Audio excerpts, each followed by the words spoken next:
This KFAN podcast is sponsored by Builders and Remodelers, exclusive Twin Cities provider of Elements Windows. Get the highest quality windows at unmatchable value. Visit buildersandremodelers.com for more details. Gatorade Zero, the #1 proven electrolyte blend, made with zero sugar. Designed to hydrate better than water so you can lose more sweat and push more limits. Gatorade Zero, is it in you? Come on, why is this taking so long? This thing is ancient. Still using yesterday's tech? Upgrade to the ThinkPad X1 Carbon. Ultra-light, ultra-powerful, and built for serious productivity. With Intel Core Ultra processors, blazing speed, and AI-powered performance, it keeps up with your business, not the other way around. Whoa, this thing moves. Stop hitting snooze on new tech. Win the tech search at Lenovo.com. Lenovo. Unlock AI experiences with the ThinkPad X1 Carbon, powered by Intel Core Ultra processors, so you can work, create, and boost productivity all on one device. Hey, it's Ryan Reynolds here from Mint Mobile. Now, I was looking for fun ways to tell you that Mint's offer of unlimited premium wireless for $15 a month is back.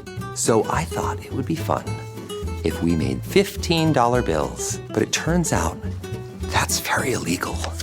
So there goes my big idea for the commercial. Give it a try at mintmobile.com/switch. Upfront payment of $45 for 3-month plan, equivalent to $15 per month required. New customer offer for first 3 months only. Speed slow after 35 gigabytes if network's busy. Taxes and fees extra. See mintmobile.com. Get ready to laugh. Comedy legend Bill Engvall is back at Treasure Island Resort and Casino Friday, September 5th. The blue-collar comedy tour icon may have retired. You just couldn't stay away from the stage. Here's your sign to catch him live for another round of side-splitting humor. Get all the details, ticasino.com.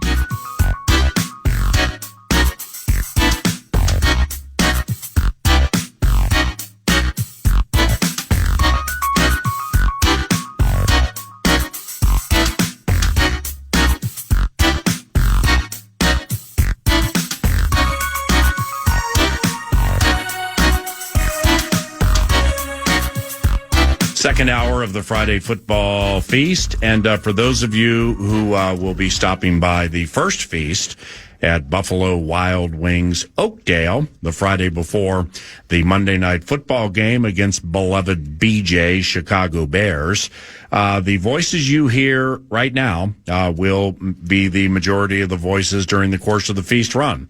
Yours truly, Eric Nordquist. Nordo's going to be making the feast this year. And Alec Lewis with The Athletic and theathletic.com. And when we get running with that, Alec Lewis's appearances will be courtesy of Steve's Appliances and stevesappliances.com. Now, with Alec, you know, we've mentioned this before, but he has some elite baseball mind to him, and you kind of fall into that or learn that when you cover a Major League Baseball team like he did when he covered the Kansas City Royals several years ago. So trade deadlines are nothing new to Alec Lewis, really, in any sport he's covered. But I've been excited for you to join today for many reasons. First, good morning. Good morning. Second, your hair today looks. It's going. Oh, thank you. Yeah, it's cut tomorrow at 8:15 in the morning. Really? And where is that getting cut? Hair District in Eden Prairie with Crystal, who's cut my hair for 16 years. I heard that on the Barrero program. Yep. Couldn't remember Hair District, but now I can. So thank you for noticing. And secondly, Dan Hayes, okay, who covers the Minnesota Twins for The Athletic. Disco Dan. Yeah. So Disco Dan, with all due respect to Dan Ford, we attempted to get Dan on the radio show during your time today, Athletic v. Athletic, which would be cool. But he's traveling to Cleveland. So Jensen Lewis, who joins 9 to noon when the Twins play Cleveland. He's based in Cleveland. It's my uncle. Former relief pitcher in Major League Baseball, and he does a lot of national baseball related commentary. He's an elite baseball mind. So beloved J. Lou joins 70 minutes from now at about 11:20. But if you were covering can you imagine what the last couple of days have been like for beat writers covering the Minnesota Twins? Because this is not necessarily a 10 of 10 with you when it comes to breaking stuff on social media. I mean, you have sources and you do excellent work. So if you happen to get a background related piece and then you get squared up with said background provider and you can go with something, you do that. But so beat writers, they want to be first. They want to be accurate. How do you handle that when it's as voluminous as it was yesterday? And good morning. Good morning. I would hope you would have some idea from somebody internally that something massive could be coming down the pipe. But even then, I mean, I can't imagine you'd ever be prepared for what this was. And I mean, I've thought about this a lot because, again, I covered the Royals, was in the division, and I've followed this team for a long time. And what I want to say is, I mean, when I first moved up here, it was 2022. And that first summer after that in 2023, believe that was the playoff summer. And this town was electric over this team. And I remember watching games and you'd go to the bar and so, I mean, the obvious for me is to think about going from that place and that joy in a town like where people really rallied around the team to 2 years later. And it's this downtrodden, rock bottom disaster. Like the dissection of how you go from there to here is something that, again, that's Dan Hayes' job, that's Aaron Gleeman's job, that's Bobby Knight, that's what they do. Yeah. But I think as a writer, just the emotions of me, you know how I am with how invested I am in this job. Yeah. I would be despondent probably to see them go from that place to this place. It's just utterly terrible. And that's all I know to say. Like, when I cover baseball, it's like, if you're not spending and your payroll's not at the very top, then you better be the sharpest operating team. You better develop players. You better develop pitchers. You better have analytically, you better be the most inclined. And it feels like the Twins just like hover in the middle. And now, I mean, you're going to hover toward the bottom. And it's ridiculous when you're covering that and you know your team is not operating at the sharpest end of the spectrum. It's ridiculous, and it's hard. That's how it was for me with the Royals. Like, it was hard for me to be okay with it because I know what other teams are doing and how they're operating. So, you just feel for people that really do care about this team. Well, what years were you covering the Royals? It was 2019 to 2022. They lost 4 billion games. So in some ways, though, you were kind of covering the aftermath of the Royals, who had built themselves up. You mentioned sharp operating team. They found their way to 2 straight World Series. I think it was 15 and 16 or 14 and 15. Yeah. There it is. And they won. They lost maybe to the Giants, and then they win one finally. But then you saw the mass exodus from an Eric Hosmer. He's dancing on bar tops in Kansas City. He's a freaking legend. And then you see that mass exodus of the players that got them there. How did Royals fans handle that? Because here, that's going to be a lot of what Twins fans are enduring on a much smaller level. They didn't win the title in 2022 or 2023, rather, and they don't look obviously poised to do anything competitive for years to come. But what was that like covering such an awful team during that stage, knowing that they were not far removed from the top of the mountain? When I first got the job in 2019, I emailed Joe Posnanski, legendary sports writer, who had been a columnist in Kansas City, and I asked him, how do I cover a bad baseball team?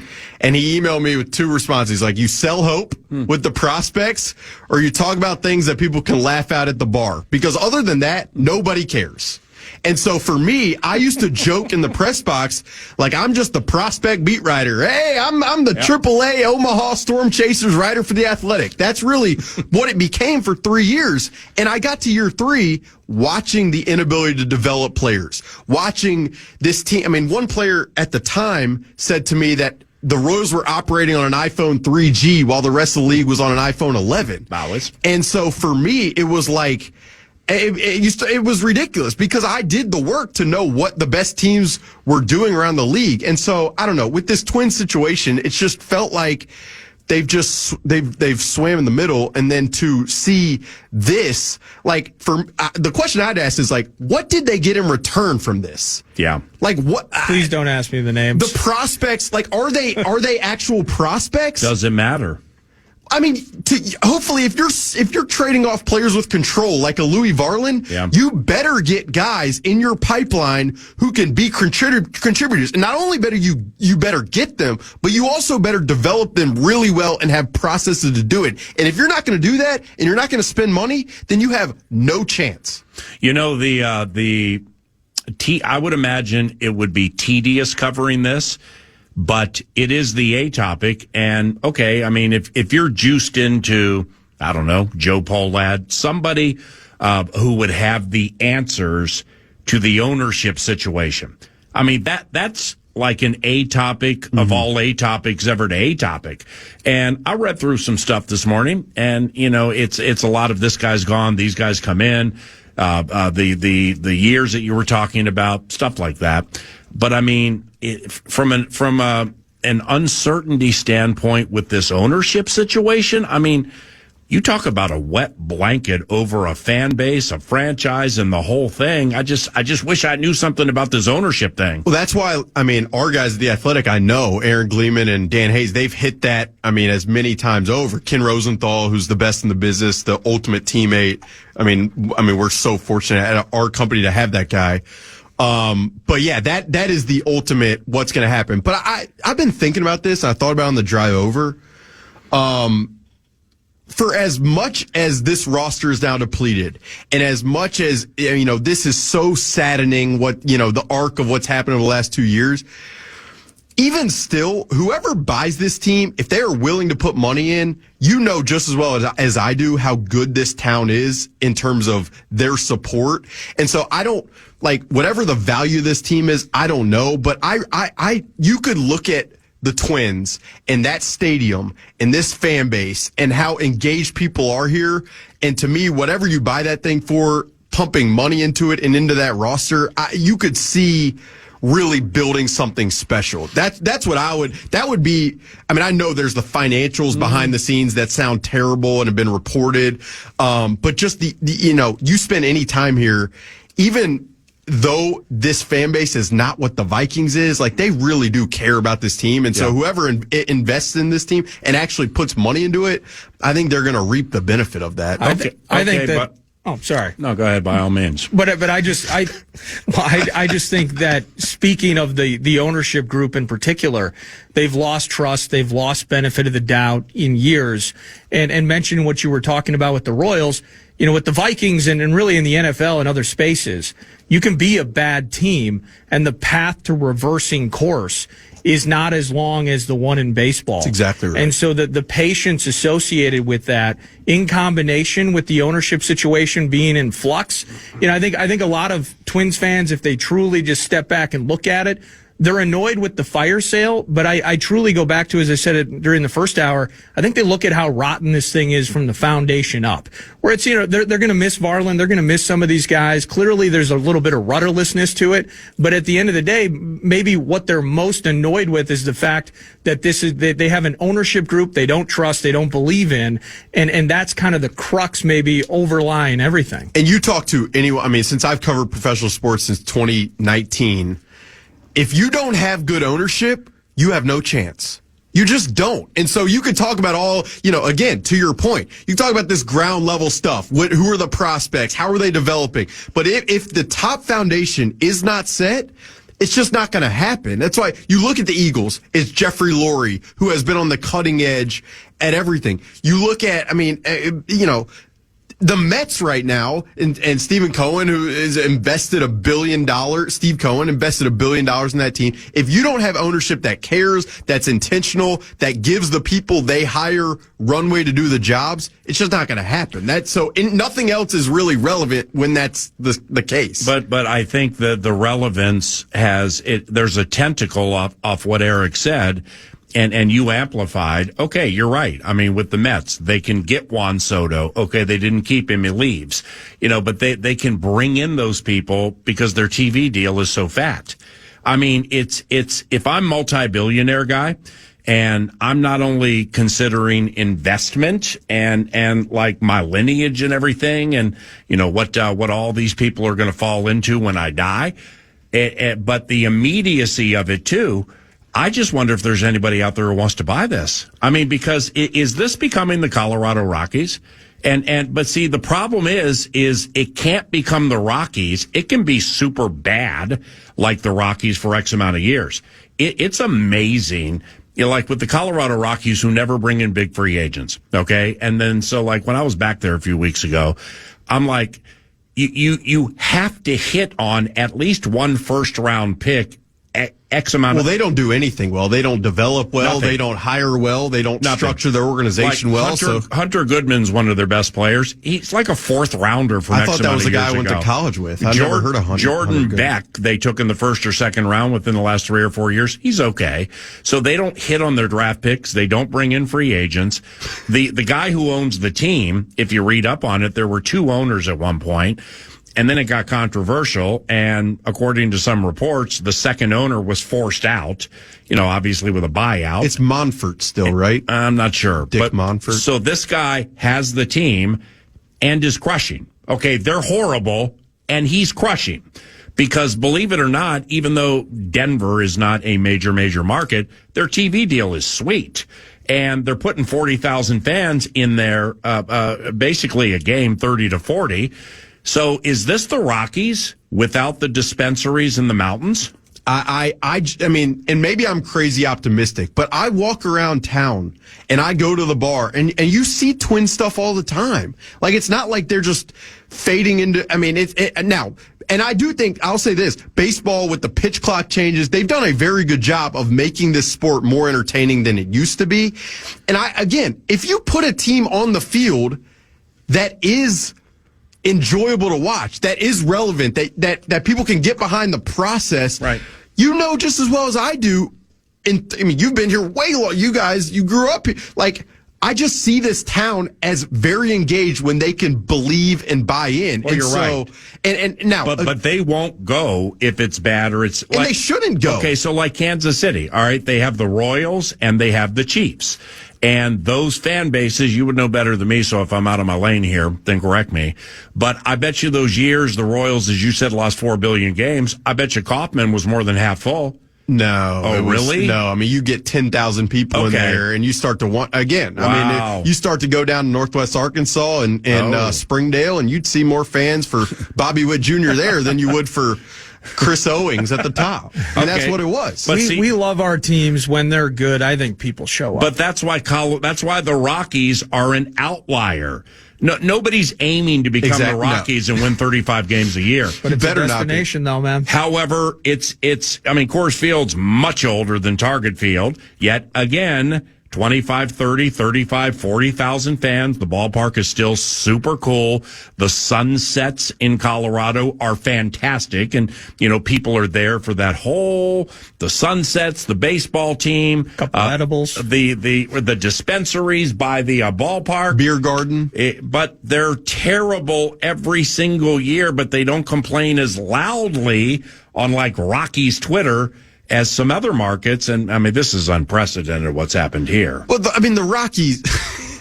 the Rockies, it is a very distinct situation because, to your point, like the TV market or the TV ratings, the fans showing up to the stand, I don't know why they would, because the team is despicable and the way they operate is the ballpark's horrendous. The bomb. What if it's cultural? I mean, if you have a transient population in some respects, a lot of people that are gravitating there because of the scenery and the things to do. Yeah. It's for some people, maybe it's, I'm going to go to a Rockies game the same way someone else might go for a hike. Like, it's just a thing that you do in a town that, again, the cultural element of the people brought that go there versus a significantly more born and raised in Minnesota, emotionally connected to the space and having maybe different kinds of decisions to make. My opinion is just this town cares more about their teams and wants to see them succeed more than the Rockies fans probably care. This town, they have high expectations, and they should, because they haven't reached the mountaintop in the core four since before I was born. Right. So, and again, like people, there is a very real history, but my opinion on whoever the new owner is, if they are willing to put in, well, if there is a new owner who's willing to buy the team, and if they're willing to use their funds to enhance the roster and to enhance the processes for development, to be very serious about who's employed and the job that they're doing.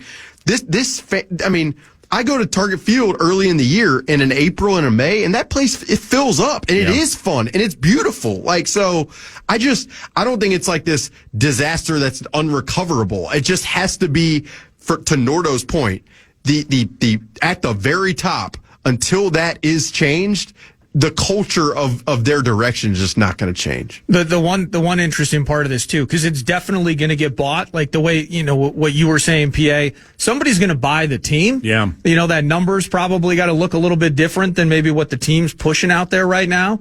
I mean, the Rays just went for 1.7. They don't even know where they're going to play baseball with this flop at the Trop situation post-hurricane. With a fan base, by the way, you want to talk about tough times. That's a team that'll go to the World Series, and 7,000 people will show up for a game in June.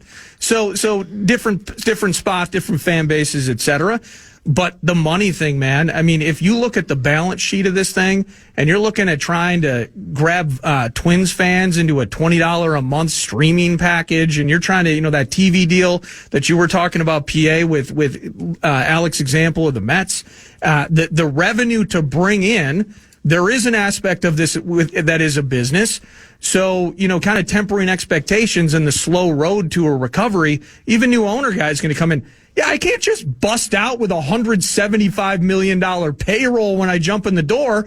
I can't make beers expensive enough at Target Field. The streaming situation's a disaster. Revenue sharing in Major League Baseball. What does that even look like? So I think anybody that's coming in definitely going to sell the team. But that doesn't mean an instant turnaround. No, it doesn't. But you mentioned the Rays. They have the market that they have, and they've had success. Why? Because they operate as smartly as anyone. Yeah. It's the same with the Cleveland Guardians. You have to do everything the right way. You have to have the right people developing players. You have to have the right process. You have to invest in biomechanics. You have to have all of the technology. You can't just, hope and wish and be like, all right, we're not going to spend very much and we're just going to do our thing out there. And again, I have not covered the Twins integrally, so I don't know their processes, but I can tell you, unless you are on the cutting edge, if you're not spending the Mets money, the Yankees money, the Dodgers money, it's not even a conversation. You might as well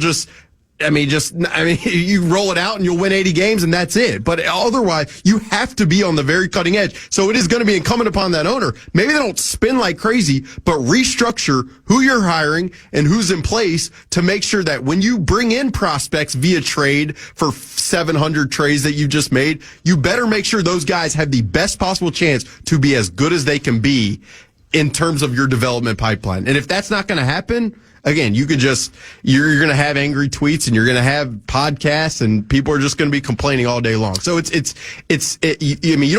can use the non-spending as a crutch, but if your processes aren't the ultimate, then that's just laziness. That's where the Royals were when I covered them. All right, so you got the POBO, the president of baseball operations, Derek Falvey. I don't know Derek well enough I'm going to speculate here to know what the right answer is. I can't believe somebody above him has to be orchestrating, here's what we want done, and we're your bosses, and you do a great job, make a lot of money, and you want to keep this job, supposedly. You are to do this. So first and foremost, do you think that's the process, right? Probably, yeah. Okay. Now, secondly, it's wow. Tell me what you think about this. How long has Falvey been here? It's got to be 8 years-ish now. Yeah. Thad Levine used to be his right-hand man. Then I think he might have gone off to Cleveland or 2016 or 2017. I think Falvey's just out. Like he stepped down summer 24. I think he's just out. I don't. And then my other question would just be who? Derek Falvey? Or excuse me, Thad Levine. Yeah, Levine. Yeah. My other question would be who have they brought in for new ideas, for new thought, for new and again, these are questions. That's too far in the weeds for right now. It's fair. This is a reactionary Friday fastball feast, and what I'm getting at here is unless there is remember there was that Arizona group that might buy the Minnesota Twins, and then all of a sudden it's one of the owners owns part of the White Sox. There was Ishbia or something. Yeah, we can't do that. So if they're sitting on something they know is going to happen from a sales standpoint, okay, God bless you. I don't find that to be the case. In fact, I think just from a discerning standpoint, and I'm speculating here, I think it's completely on the other side. I think the situation here is so dark in so many areas that, okay, well, if we can't sell the team, we're shedding all of this and we're going to do this and we're going to pull money, even more money back. Okay, because it's truly, if you're thinking about being Joe Q billionaire buying the team, you look at the value of the team decreased yesterday. Generally speaking, when you're looking to sell, you get a new furnace, you get a new air conditioning, you get new carpet, you get new windows or whatever, and you may pump 40 or 50 grand into that, believing we're going to be able to sell this piece of property not for plus 60 but plus 100. So you're increasing the value. The value of the team decreased yesterday, and I don't think it can be disputed. And with what I have to believe is the absolute worst TV deal situation in all of Major League Baseball, or right there with others. Well, so now I'm Joe Q billionaire being like, all right, well, what do I do with that? And now all these players are gone. And so there's less salary to pay. I understand that, but the value decreased. And that's the last thing you want if you're sitting on any kind of a sale. Yeah. I mean, I don't know the financial specifics, so it would just be so far out of my, pay grade to speculate on it. Mm-hmm. But yeah, in a way, the way you're talking. I'm saying they're not close to a deal. Right. You would be, if you're like from the pull-out's perspective, taking this short-term bump and shedding some pay for this long-term, you're lessening your chance at having that would just be terrible process. In baseball and in everything, like thinking for the long term is, that's how you should operate. But these owners, in terms of the poll ads, everything I've read, everything I've followed, they haven't given anybody listening to this, a reason to believe they're operating smartly for the long term. Never. It's just not. It's brutal because, again, I do feel like if this team gave fans a reason to really be there, to really show up, to really be engaged, this fan base would be, because these towns would be, because that's how they are. It's just, everybody is as discouraged as they should be by the process from the very top for a long time. It's really disgraceful. Okay, when 9 to noon continues, the Friday Fastball Feast, we'll segue to the Football Feast. We'll mix in some Bikes Bites and talk about the Vikings and the NFL from a training camp perspective. We will not leave this Twins topic. We will not shove it off to the side. It will reemerge, but Bikes Bites are around the corner. You're listening to 9 to noon from the Minnesota Vikings practice facility, Twin Cities Orthopedics Performance Center on KFAN. Gatorade Zero, the #1 proven electrolyte blend, made with zero sugar. Designed to hydrate better than water so you can lose more sweat and push more limits. Gatorade Zero, is it in you?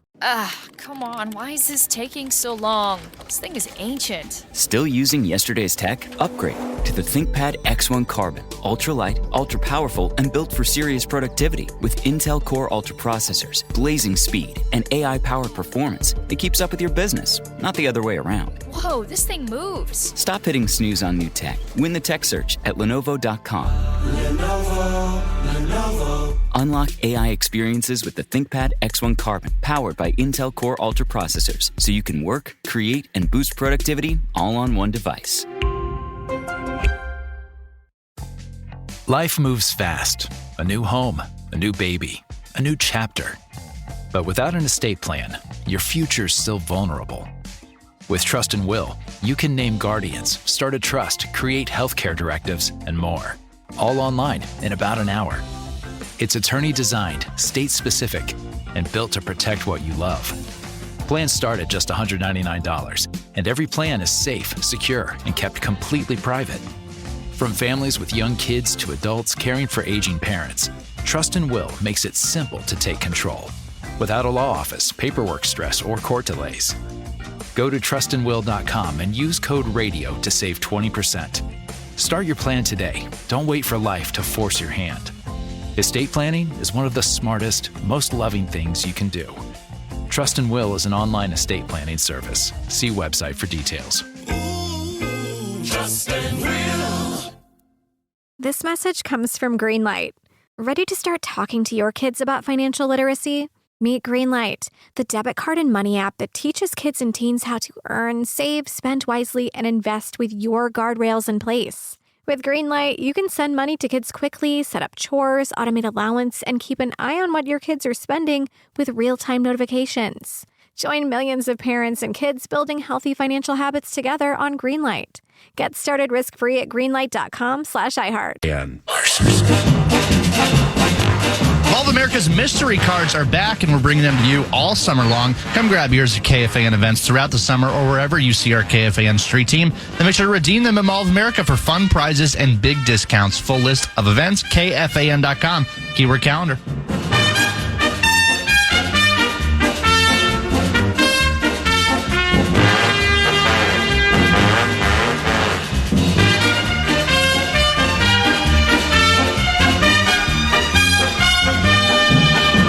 Personal foul. Clipping.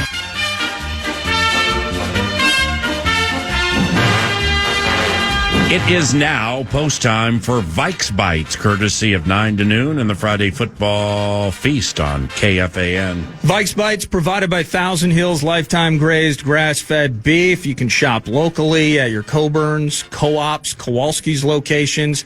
You can also shop online, learn about regenerative agriculture, nutrient-dense beef. It's absolutely delicious. I made a couple of New York strips yesterday afternoon. You got pictures? I don't have pictures. I don't have pictures every single time. I'm sorry. I was too focused on eating them, and it's delicious beef. So check out Thousand Hills. Speaking of beef, how about this O-line? My question is, through practices, I've seen a fair amount, have not seen all of it. I've been, however, reading a ton of reports, whether it was in Detroit. PA and I have talked about this. You got Graham Glasgow at center, or is he supposed to be guard? Tate Ratledge, the rookie, played more guard, so they kind of want him to play center, but it's probably going to end up being Glasgow at center, and he's going to be guard. So it's a rat nest in Detroit, a lot of change. Then you have in Chicago, early on, new offense, Ben Johnson doing his thing, Drew Dahlman, the highly coveted, highly touted free agent that they paid a bunch of cash for. They can't even snap the ball and have actual exchanges from center to quarterback. I'm assuming that's been resolved over the last couple of weeks. Meanwhile, here in Minnesota, what's the connection like from Kelly to the kid? Everything that I've seen, I've just kind of felt like the O-line works. And others, other than our earlier guest, Javon Hargrave, pushing Kelly back into the abyss on a particular play. That was wild. I feel like the O-line's just kind of working. Do we know how that the gelling and the fundamentals of that group communicating, how it's going? Yeah, work in progress is that was good. Work in progress is probably the way I'd summarize it. Christian Darrisaw was out there on Wednesday for the first time in the team drills. I mean, phenomenal to see him this early in the stage of the game. And there was one of his first snaps. You guys know me with these words and my reactions, but he just decapitated a human. I don't know if it was second team, third team, it was a run play. That guy was almost on field too. His anchor is ridiculous. I think that's what you posted on X. The anchor, is talent. But no, I'd say, Donovan Jackson, progressing, Ryan Kelly.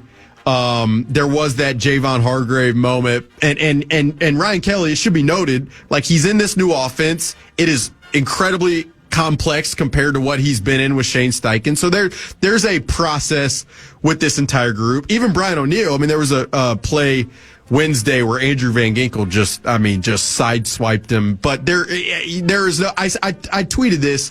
And it was just kind of in the heat of the moment after that practice Wednesday. You get emotional. But there is no better simulation, and I really believe it. There's no better simulation for this group as they're getting ready, as they're trying to develop continuity. There's no better simulation for J.J. McCarthy than what they're seeing right now defensively, because it is a gauntlet up front with what Brian Flores is throwing stunts at them. You got, linebackers blitzing, Byron Murphy. But it's like, Brian Flores walks out there and you can just tell with this on his face that he's taking names. That's just kind of how it's been. So it's a professional operation. We don't see a ton of clomping around, but it's a work in progress. Yeah, that's what I'd say. Okay. They haven't stonewalled guys at every juncture, but you wouldn't expect that at this point in training camp. Vikes Bites. Vikes Bites. Thank you, Thousand Hills. I saw some news yesterday. Vikings signed Matt Nelson to the team. Now, he's a 6'7" dude, and I'm going to ask you his entire biography here in about 10 seconds. No, he's a D-line guy turned O-line. just kind of an interesting part. He started his career as a D-liner, and I think in camp they decided to move him to offensive line, but he played for the Kitties for 3-4 years. So he's the Travis Hunter of linemen, is what you're saying. He can go both ways. You can't take him off the field for any snaps. There was an Alexander cat, a D lineman, maybe Alexander Mush Williams, and he was Middle Tennessee State, and he one of was the biggest humans I've ever seen. He looked like he looked like a droid from Star Wars. Was he number 99? I don't know why. Was. Okay, so we saw him during the Saturday show, and it looked like. Sadly, he does not have the same skill set as the previous 99, being Daniil Hunter, but he looked like a freaking giant across the practice field. The additions that continue on still feels like, given the health situation and all of that we're really trying to just this is more about just getting us at 90, giving some guys some chances. I don't think Matt Nelson's going to provide like some sort of super secret Ben Johnson, Dan Campbell related intel. Maybe he does, but for the most part, nothing to see here in terms from a health standpoint and a filling out the roster spot at this point in the camp. No, it doesn't feel like. I mean, Will Fries has been out there with the team. Yeah. It's been great to see him as well. He's also a huge human. They signed a couple days ago Jervaris Owens, a safety who had played with Tennessee. But yeah, I mean, some of these signings, it's just depth. This is where like the player personnel department does their work. And then sometimes you find a guy like Theo Jackson. Multiple years ago, the Titans waived Theo Jackson. The Vikings take a stab at him, and look at it now. Like, he's going to have a pretty serious role in this defense. So you never know. But these guys are in the same class, I'd say, of a Ambry Thomas, you know, cornerback. Just some of the Tavier Thomas guys who have been around. They're experienced. They've got some skill set that would intrigue. Any other Thomases? Yeah, I don't know why I kept doing that. Guys who would intrigue the personnel staff, the defensive staff, and you never know who lands in a different environment. But Matt Nelson isn't. It's probably not going to lead my store today. Bites. Thank you, Thousand Hills. I'm probably asking the wrong person here because you're biased, Alec. You're biased as an Alabama native and a Crimson Tide fan. I don't want to say it was weeping and gnashing of teeth, but some people kind of going, hey, the rookie kicker, he's not a rookie anymore. And Reichard, he's banging a couple off the uprights. Now he's making some as well, out near 50 and such. What are we thinking about the kicker? There's no competition there. It's Reichard's job. What about Will? And it was interesting, the special teams coordinator, Matt Daniels, after, I believe it was the Tuesday, when Reichard kept missing left and or hitting the upright, and it was a very windy day. I can't remember exactly how Matt put it, but it was like the wind was getting to the Alabama kid. The wind, and Matt Daniels also mentioned that he was having some trouble with the left hash. So, look, Will Reichard thus far, he's 10 of 13. I'm biased. I watched him play in college, but I will say, I mean, this is not a time where you can just be missing kicks, and they have I've said this in writing, and I've said this on the air with you guys. Special teams has not been a strong point of this team at all whatsoever. Believe they have been bottom 2 in DVOA in special teams 2 of the last 3 years. What's number DVOA? 1 in nicknames? DVOA is an all-encompassing statistic that includes strength of schedule. It's one of the best benchmark statistics for how a unit performs. Special teams, it just hasn't been good. The return game hasn't been great. The punting game hasn't been great. The kicking game hasn't been great. And if this team wants to win these tight games the way they have often 2 of the last 3 years, they've got to shore up these margins. It's not something we're going to talk a lot about, but who's returning kicks at a time where the touchback goes to the 35? It's an important question. Who's returning punts? There's no longer Brandon Powell, and so who do you got back there? Again, these are deep cut roster things, but come September, come October, come November, if we're not focused on any of these, we're going to be talking about them at those points when the Vikings lose games because of them. Alec Lewis, The Athletic and theathletic.com. He's a co-host each and every Friday, 9 to noon for the Friday Football Feast. The feast schedule, by the way, if you're looking for your favorite feast and when you can take off a Friday and make it a 3-day weekend, is available at KFAN.com. We begin in Oakdale on September 5th from 9 until noon for the Friday Football Feast. But get the complete schedule at KFAN.com, and we are back after this. Gatorade Zero, the #1 proven electrolyte blend, made with zero sugar. Designed to hydrate better than water so you can lose more sweat and push more limits. Gatorade Zero, is it in you? Come on, why is this taking so long? This thing is ancient. Still using yesterday's tech? Upgrade to the ThinkPad X1 Carbon. Ultra-light, ultra-powerful, and built for serious productivity. With Intel Core Ultra processors, blazing speed, and AI-powered performance, it keeps up with your business, not the other way around. Whoa, this thing moves. Stop hitting snooze on new tech. Win the tech search at Lenovo.com. Lenovo. Unlock AI experiences with the ThinkPad X1 Carbon, powered by Intel Core Ultra processors, so you can work, create, and boost productivity all on one device. Life moves fast. A new home, a new baby, a new chapter. But without an estate plan, your future's still vulnerable. With Trust and Will, you can name guardians, start a trust, create healthcare directives, and more. All online in about an hour. It's attorney-designed, state-specific, and built to protect what you love. Plans start at just $199, and every plan is safe, secure, and kept completely private. From families with young kids to adults caring for aging parents, Trust and Will makes it simple to take control, without a law office, paperwork stress, or court delays. Go to trustandwill.com and use code RADIO to save 20%. Start your plan today. Don't wait for life to force your hand. Estate planning is one of the smartest, most loving things you can do. Trust and Will is an online estate planning service. See website for details. Trust and Will. This is Jacob Goldstein from What's Your Problem? Business software is expensive, and when you buy software from lots of different companies, it's not only expensive, it gets confusing, slow to use, hard to integrate. Odoo solves that, because all Odoo software is connected on a single affordable platform. Save money without missing out on the features you need. Odoo has no hidden costs and no limit on features or data. Odoo has over 60 apps available for any needs your business might have, all at no additional charge. Everything from websites to sales to inventory to accounting, all linked and talking to each other. Check out Odoo at odoo.com. That's odoo.com. The showdown in the desert this Saturday as the Lynx head to Las Vegas to take on the Aces. Tip-off at 2 p.m.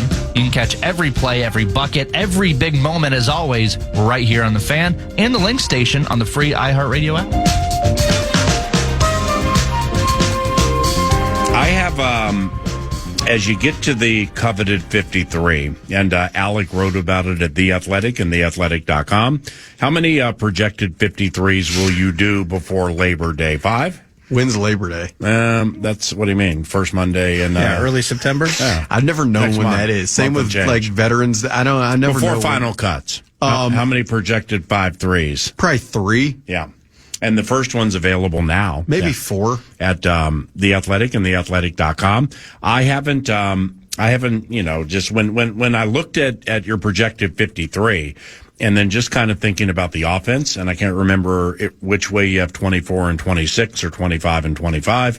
For me, for the offense, it gets 24. The defense gets 26. So, I mean, it's no need in going through names, but there is a key here with the offense and the final roster into the Bears game. 10 offensive linemen, 4 running backs / CJ Ham. So that would be 3 tailbacks and a fullback, 3 tight ends. So you'll have Hawkinson and Oliver, and then maybe Urasek, somebody like that. 5 wide receivers. So I'm at 5 with the wide receivers. And who are your 5? I'm at, from a receiving standpoint, Jefferson. Well, the Addison bit, we're going to put him in until it's not a bit. Jefferson, Addison, Naylor, Rondale Moore, and Ty Felton. Okay. Those are the 5. I didn't have Rondale Moore in. But see, and I want to get to that in a little bit. And then 2 QBs would get you to 24. There's the rub, is 2 quarterbacks. Where what do you think of the quarterback situation and like the backup? I mean, people don't hyper focus on the backup quarterback situation until they need said backup, and then they got to root for him or root against him. But what do you think of the backup quarterback situation? Yeah, I mean, it's an interesting one, and I would be curious to hear you guys' thoughts on how important you think it is versus not. I would say it hasn't been incredibly pretty to watch. I would also add, Sam Howell was going against this defense in training camp that is probably above and beyond anything he could have ever thought it might be in training camp. So I want to give him the requisite leeway. Brett Rippon, there was a pass Wednesday where in the red zone, he just threw it right to Byron Murphy Jr. And that was, it was hard to understand. You could see him after the pass looking up at the replay on the big screens that they had out there, looking at it like, what just happened? How did that just happen? Wasn't really enjoyable. And then Max Brosmer, I've liked what I've seen, but he's not a backup quarterback. No, it's just, you're not, that's just not going to happen. So the Sam Howell, I just want to continue to watch him every day. Mm-hmm. And as I'm out there today, that's something I'm looking at. But I'd be curious to hear you guys' thoughts.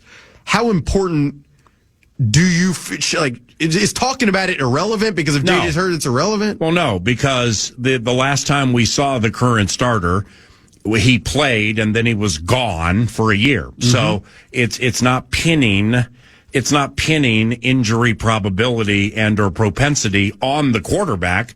But nevertheless, it matters. It matters. That's the last time we saw him. He got hurt. So let me get to the dagger question here. Yeah. Do you think it's possible at any stage of the equation they cut Sam Howell?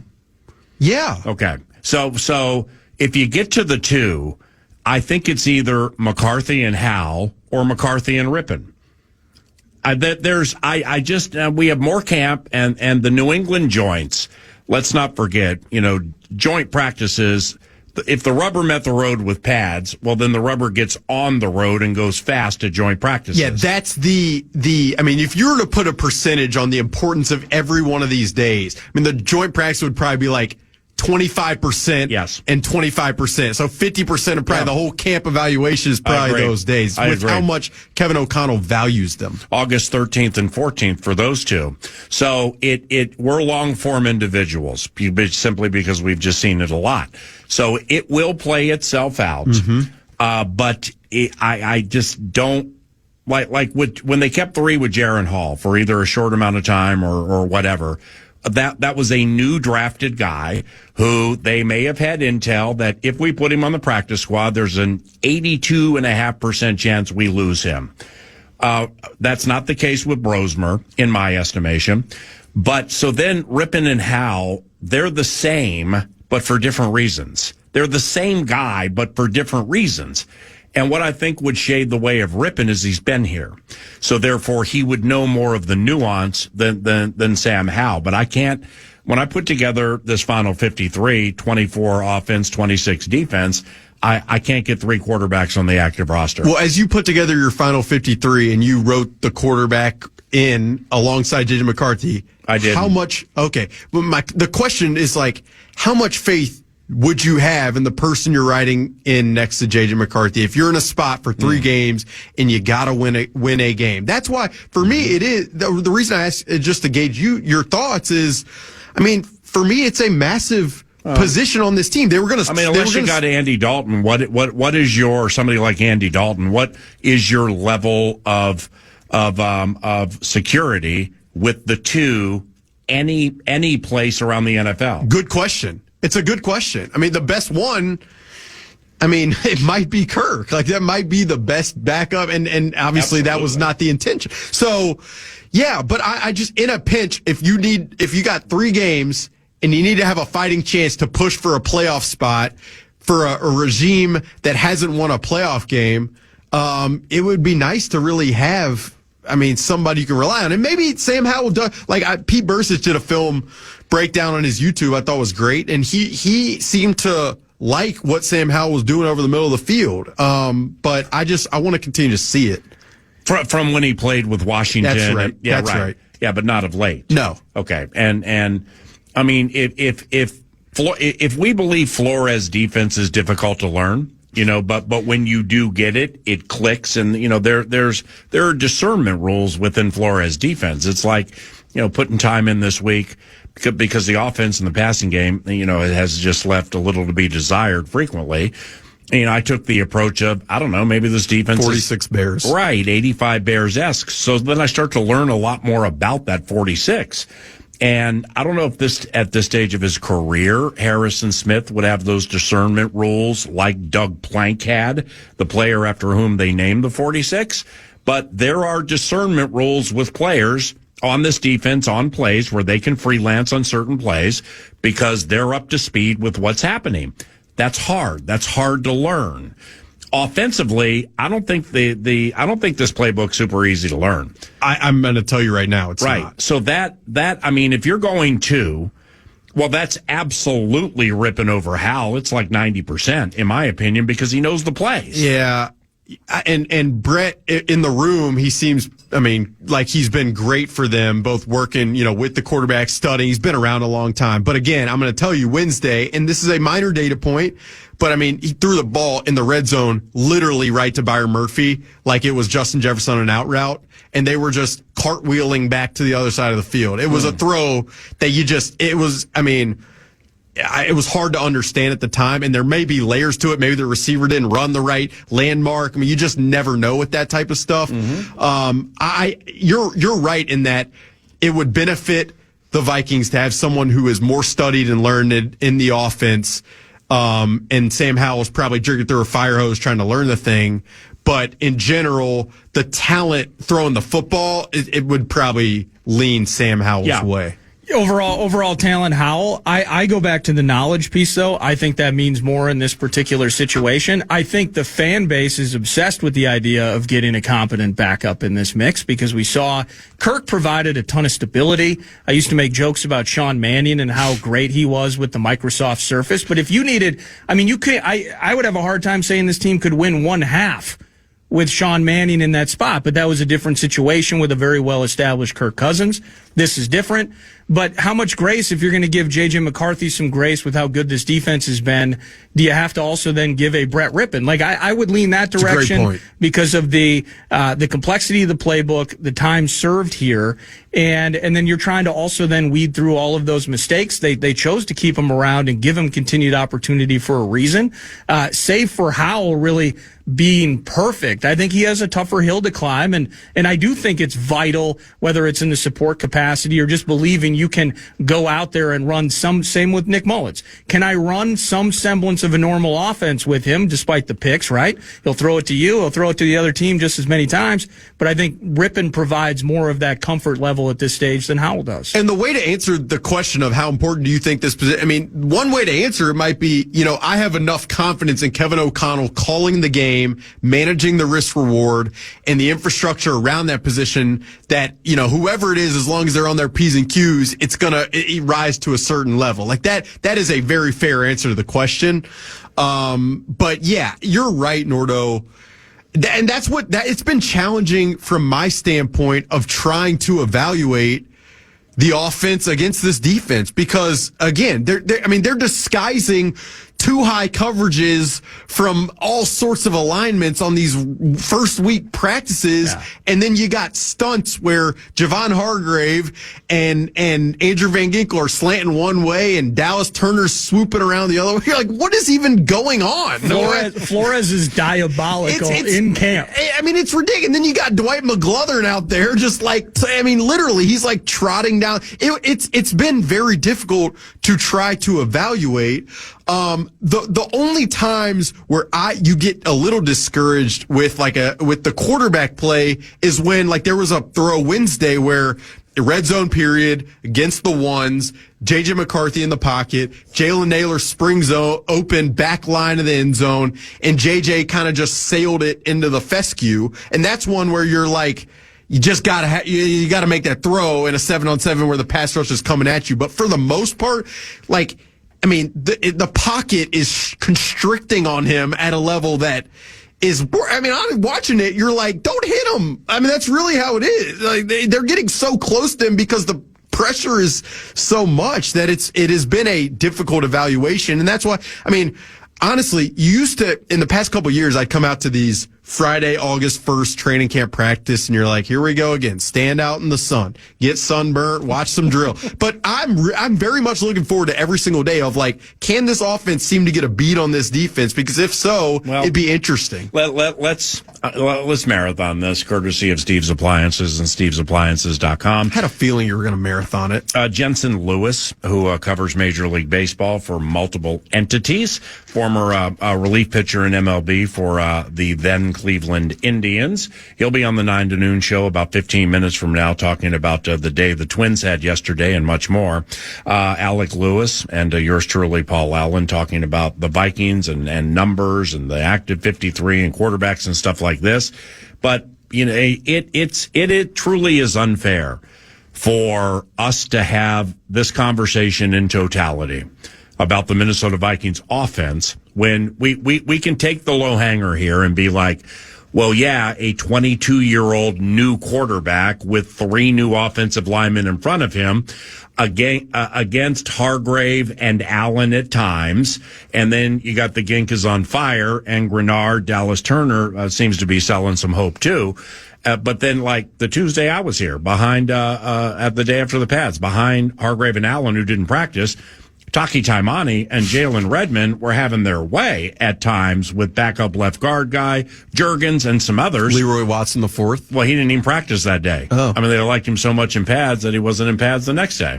And he's not part of my 10 when I get to the offensive linemen. I think 9 of the 10 offensive linemen basically are set now. So I think you have a Logan Brown, a Joe Huber, a Leroy Watson, guys like that. Maybe Marcellus Johnson. Henry Bird, maybe battling for that coveted final spot. But I believe it's unfair to overly compound negativity with the Vikings offense at this stage of training camp, because like you said, Flores is bringing his diabolical defense. I mean, they're coming from obtuse and obscure angles because he wants to raise his kids too. And you got a bunch of new players who are practicing. The low hanger, the quarterback's young and inexperienced. Got it. Members of the moving company new. Got it. Run and play action off a running back who's smart, but he's new, and there probably will be some second guessing there, at least for a little bit. No Justin Jefferson. I mean, I don't know what Flores is capable of doing against an offense when he doesn't have to be concerned with singling or in sneaky fashion doubling 18. But how much of that factors in? Because I think it's unfair to go 8, 9, or 10 of 10 negative. Oh, absolutely unfair.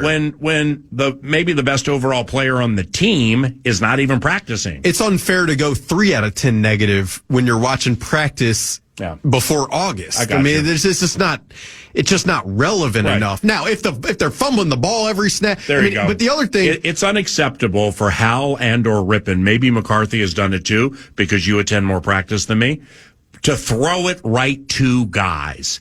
That Tuesday, the day after the first pads, when Howell went Justin Fields on it, man. He obliterated his swivel. He doesn't have one. He looked at the receiver to the left the whole way. McGlothern read it like the proverbial book and would have gone 85 to the house. Yeah, the Justin thing, I mean, obviously, the offense is going to have more fun if Justin's out there. But, I mean, more than anything, it's not even a receiver. It's just they haven't really been able to hold up to give enough. There just hasn't been enough time. And again, is that progression, continuity? Is that Flores just bringing stuff that was unexpected? There's a lot of ways it could go. But that's why after Wednesday, I mean, it was the defense just dominated and they were celebrating. They were running around. But it's like, you're just overreacting to anything at this stage of the equation. In my younger days, I know I would have done it. And right now, it's just, you want to see it play out. You mentioned joint practices, but let's get there. I remember last year, Sam Darnold had 2 picks one practice day early in the training camp calendar, and people is like, oh, he's seeing ghosts. But look, it's gonna take time. There are these backs and forths. Like I talked to one defender after Wednesday's practice, and he said to me, like, I promise you, Alec, there's going to be a day where we just get obliterated too. It's just how it's going to go. And, to react one way or another, that's kind of the job. That's why people listen. That's why people read and all that stuff. But just not, it's a very minor data point. And that's how I'm always viewing it. Like, how much probability or percentage do I really put in this one data point I'm seeing? And thus far, it's just not much. Is there anything from your standpoint, because with the way we were talking about Howell and Rippon, again, we do want to, as much grace as we're giving the young cat in McCarthy, some of that, if we're talking about how the defense has performed, we got to give that to Howell and Rippon as well. Is there anything you've seen that you've liked thus far in practice? Because I do separate them from a talent standpoint. I look at just like raw arm ability. Yeah. Howell was doing it in Washington. Howell didn't get the opportunity he wanted out on the West Coast with the Seahawks. But he's here. He can chuck that thing. Now, Rippon, again, we're relying, for me personally with Rippon, I'm relying more on the fact that the team has chosen to keep him around. Mm-hmm. I'm relying on the idea that the head coach sees something in him. So in fairness, I can't speak to him at as high a level as I can with Howell, just seeing him on tape and film and watching him in games. Is there anything you've seen that you've liked about either in particular? Yeah, Howell's arm talent is unquestionable in terms of his ability to like layer the football down the field, the arm strength. Like he can curve the football around, angle the football around. But I mean, just as well as I do, like the quarterback position is a mind position. Can you stay calm? Can you see the field? Can you make split-second decision? You might have an amazing arm, which he showed off early this past week in a down-the-field throw to Dante Fleming from Tulane, roll wave. And it was a great throw, but he would have been sacked. So it's like, what a throw by Sam Howell, but it took 5 seconds to get it off. So that's just kind of the situation. Brett Rippon is less of a, like, I'd say the arm talent doesn't pop off the page. He's more of like your lasered in there, accurate type thrower. And you would hope that he's more of the processor, see the field, know the offense type situation. But, I mean, Sam Howell's arm talent, I don't think has ever been or going to be the question. It's just like with all of the stress that is incumbent upon the quarterback mentally, can you handle that? Lastly, for this segment, you touched on it earlier when I'm like, I give the offense 24, including 5 wide receivers. One would be Rondale Moore. You said I'm not on board with that. Why? Rondale Moore, look, he's navigated a lot injury-wise. He looks the same jittery guy that he was at Purdue when David Blau threw for 500 yards against Missouri, and a lot of them were to Rondale Moore. Like, he has an explosiveness to him. But it feels like a lot of the media or fans, they perceive him as this like elite returner. Well, he hasn't really returned a ton. And how much is he going to be willing to return given the injuries that he's navigated in recent years? That would be a question I have. And then we've talked a lot in this segment about the complexity of the defense and the complexity of the offense. Picking this thing up is no easy task. Like, I was talking to Jay Sean Jones, one of the undrafted players from last year, the other day, and I said, are you comfortable in this offense? And he's like, I'm not sure if comfortable is the word I would use, given all the motions and the verbiage and all that stuff. And so with Rondale Moore on the fly now, can he pick it up to where Kevin O'Connell, who's calling these plays, who's risk reward mitigating at every juncture possible, will he have the confidence to put a guy out there to then have him go in motion and time things up and run that's still a work in progress. So I'm again, he's another guy where as these weeks pass, I want to see where he's lining up, who he's lining up with, how consistent he is, how much returning he's doing. And that will probably dictate eventually where he lands. But he's only guaranteed $250,000 for this season. That was the contract that they laid out for him, which was around the same as Silas Bolden, the undrafted player who's also a returner. So I know there's a lot of optimism with Rondale, and he has the experience. I'm just not handing it. I'm not to where, from what I know, feeling like he's just handed it right now. To the Friday fastball feast with the Elite Baseball mind, Jensen Lewis joining 9 to noon next. Gatorade Zero, the #1 proven electrolyte blend, made with zero sugar. Designed to hydrate better than water so you can lose more sweat. and push more limits. Gatorade Zero. Is it in you? Come on, why is this taking so long? This thing is ancient. Still using yesterday's tech? Upgrade to the ThinkPad X1 Carbon. Ultra-light, ultra-powerful, and built for serious productivity with Intel Core Ultra processors, blazing speed, and AI-powered performance that keeps up with your business, not the other way around. Whoa, this thing moves. Stop hitting snooze on new tech. Win the tech search at Lenovo.com. Lenovo. Unlock AI experiences with the ThinkPad X1 Carbon, powered by Intel Core Ultra processors, so you can work, create, and boost productivity all on one device. You're great at protecting your own personal information. You probably even use things like two-factor authentication, strong passwords, and a VPN. But as much as you try to be in control of how your information is protected, there are lots of places that also have it, and they might not be as careful as you are. That's why LifeLock monitors millions of data points every second for identity threats. If your identity is stolen, a LifeLock US-based restoration specialist will help solve identity theft issues on your behalf, guaranteed or your money back. Plus, all LifeLock plans are backed by the $1 Million Protection Package, meaning LifeLock will reimburse you up to the limits of your plan if you lose money due to identity theft. You might not be able to control how others handle your personal information, but you can help protect it with LifeLock. Save up to 40% your first year. Call 1-800-LifeLock and use promo code iHeart, or go to lifelock.com/iHeart for 40% off. Terms apply. Untold Stories, Life with a Severe Autoimmune Condition, a production from Ruby Studio in partnership with Argenix, is back with Season 4. Join me, Martine Hackett, as we explore the realities of life with myasthenia gravis, or MG, and chronic inflammatory demyelinating polyneuropathy, or CIDP.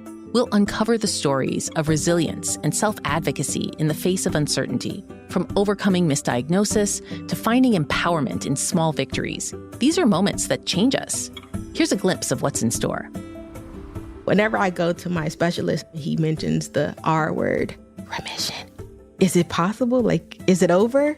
But also knowing it's never really over. But just being able to say, hey, there's light at the end of the tunnel. Stay the course. Don't give up on yourself. Every single person living with the autoimmune illness has a life worth living, and it's up to you to define that, to capture that, and to go guns blazing.